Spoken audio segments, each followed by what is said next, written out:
Hello, SIFU here. I want to give you some advice. That's why I have my board here. We're going to go down a few things about nutrition, bad nutrition, bad habits, healthy nutrition, good habits. So let's start with number one, skipping meals. Skipping meals is you missing out on nutrition. That does not mean that you can't fast. Fasting is excellent and has wonderful benefits, but make sure it's planned. And that's what we mean by skipping meals versus fasting is I'm planning to do a 16-hour fast, or I'm planning to fast 24 hours.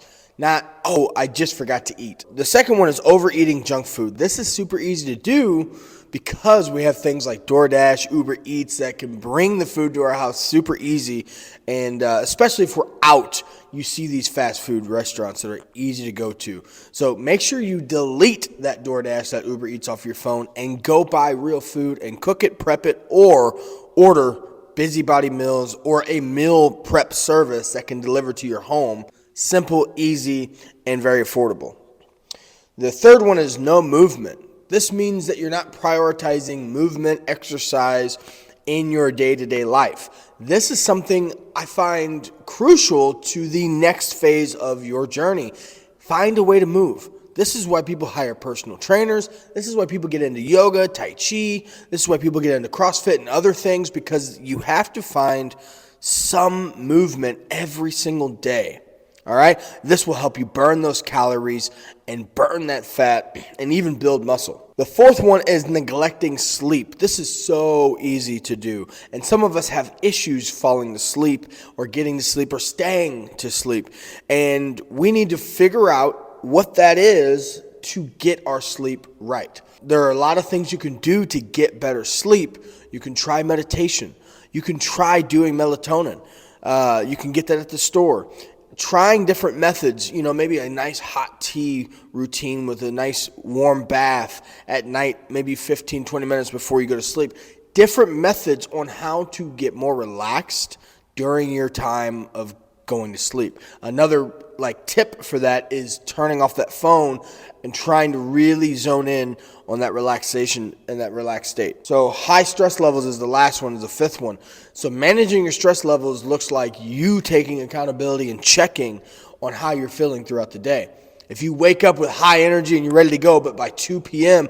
you're crashing, you're down, you're in a bad mood, you have to check that and then come back and reevaluate it and figure out, how do I get out of this? Or at least be mindful of it, so when you're moving on to your next point of your day, you're not carrying that on, or at least you can review it and take charge.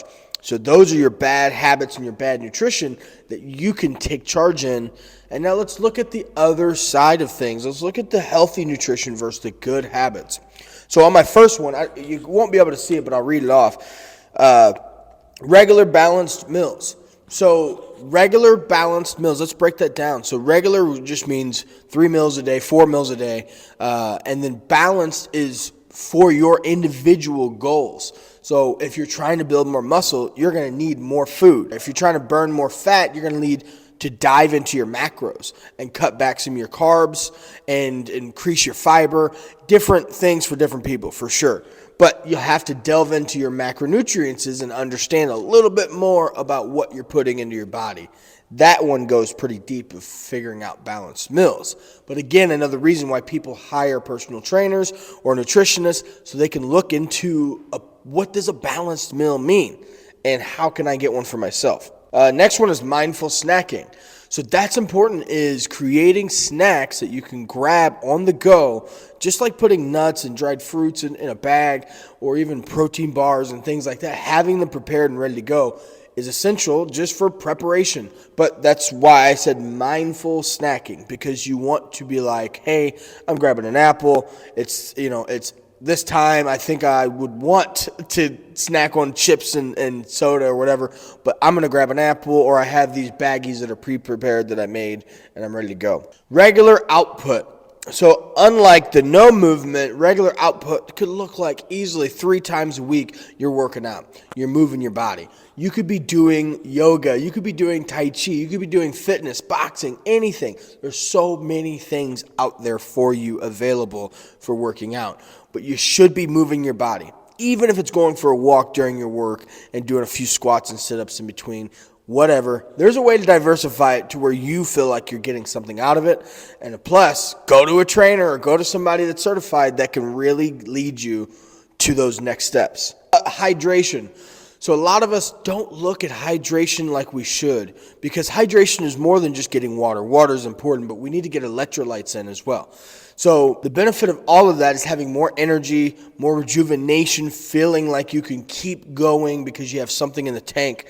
And that's why hydration and getting electrolytes in is important, is to refuel our body and to heal our body. So when we sleep, we have all that good stuff going on. I recommend that you get at least 100 ounces of water a day. Again, depends on who you are, what you're doing, but that is a great start to getting hydrated. Okay, now is prioritizing sleep. So up here is getting no sleep, right?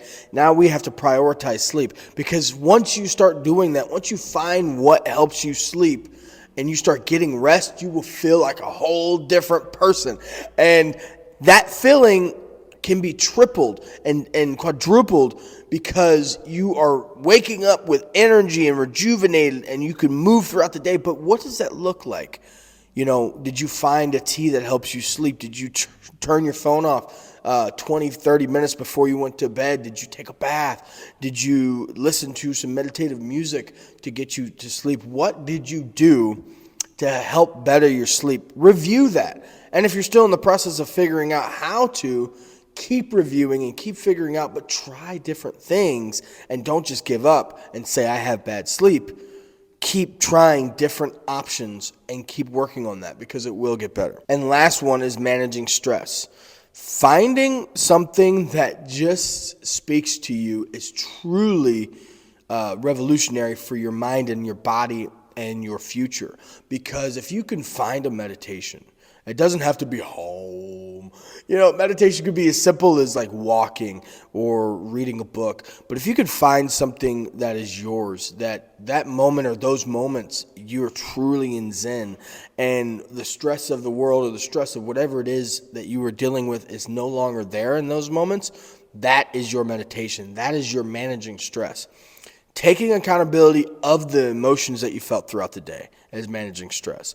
I was mad this morning at da-da-da-da-da, and you know what? Instead of yelling, I decided to switch it up and just listen more. Like, that level of accountability and self-awareness is what I'm talking about. It's the beginning of managing yourself. Taking accountability and checking throughout the day of how you felt and how your energy is. So thank you for listening in to my points on bad nutrition, bad habits, healthy nutrition, healthy habits, because this will make a difference in your day-to-day life. Thank you very much.